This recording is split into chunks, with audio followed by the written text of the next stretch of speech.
تو ساری زندگی بھی گزر جائے، یہاں میں کون آپ کون، قدسی و جامی کون، یہاں تو بڑے بڑے ہاتھ جوڑ کے کھڑے ہو گئے اور آخر میں عرض یہی کی لا یمکن الثناء کما کانا حقہ بعد از خدا بزرگ توئی قصہ مختصر۔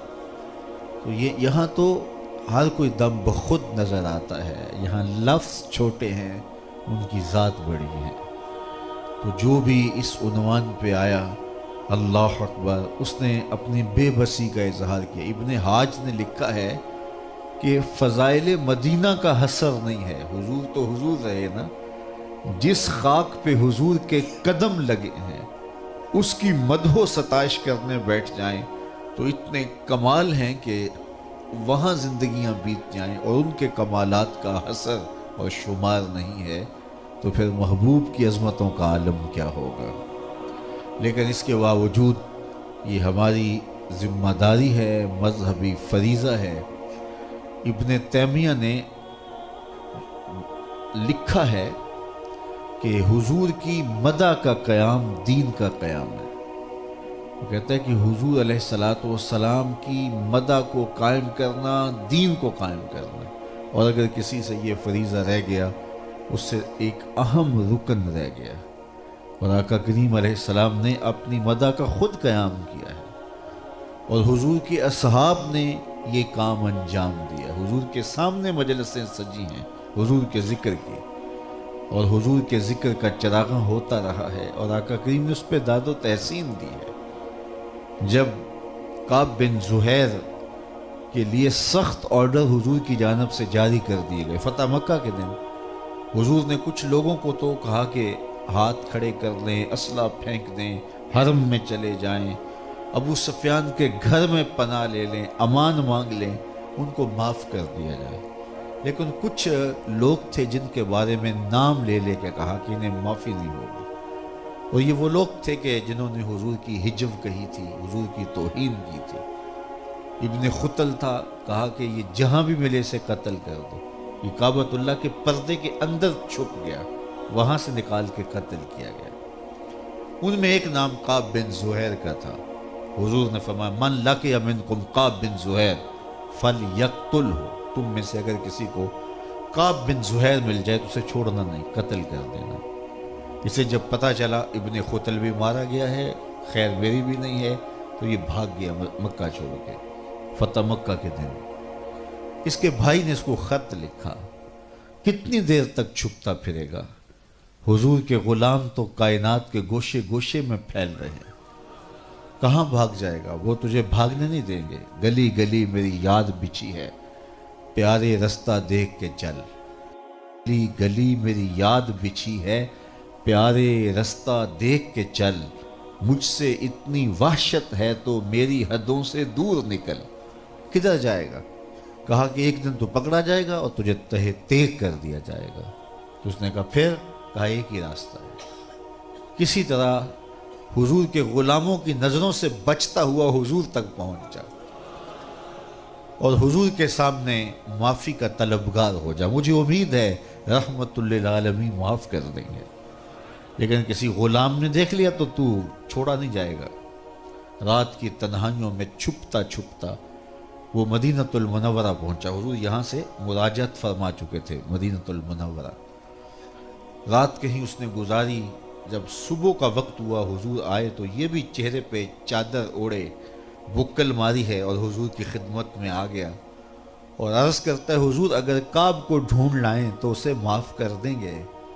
خیال تھا کہ اگر کوئی مجھے ایسا سلسلہ ملے تو میں کہوں کہ میں ہی ہوں، اور اگر سختی ہو تو پھر میں کسی جانب کھسک جاؤں گا۔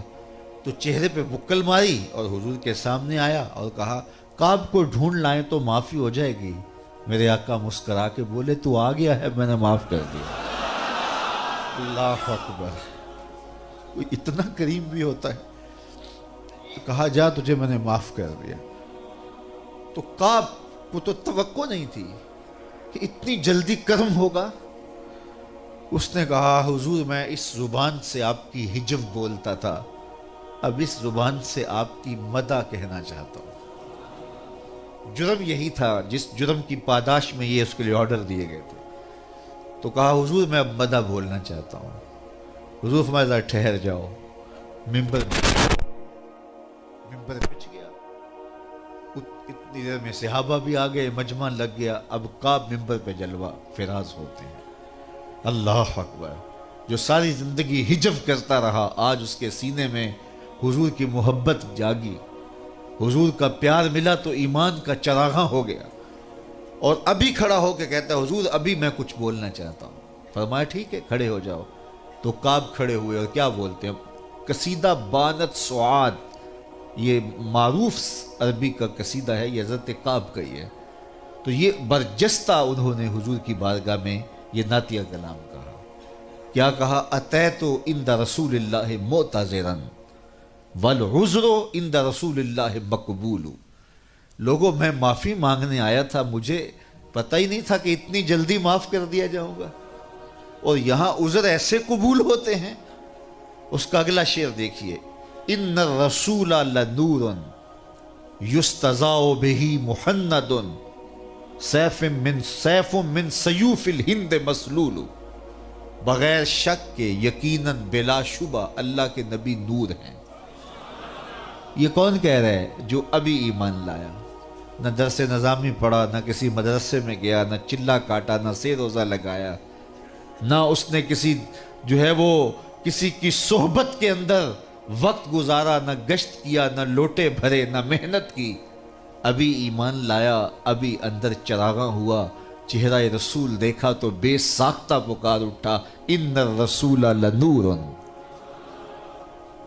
یہ یہاں تین تاکیدیں, ان حرف تاکید ہے, نور کے اوپر لام تاکید کے لیے ہے, اور یہ جملہ اسمیہ ہے, اور جملہ اسمیہ بھی محل تاکید میں ہوتا ہے. تو تین تاکیدیں, یقیناً بغیر کسی شبے کے, بغیر کسی شک کے اللہ کا رسول نور ہے. کیسا نور؟ یستضاء بہ محند, جو خود تو چمکدار ہے ہی ہے, جس سے اور بھی چمک پاتے ہیں.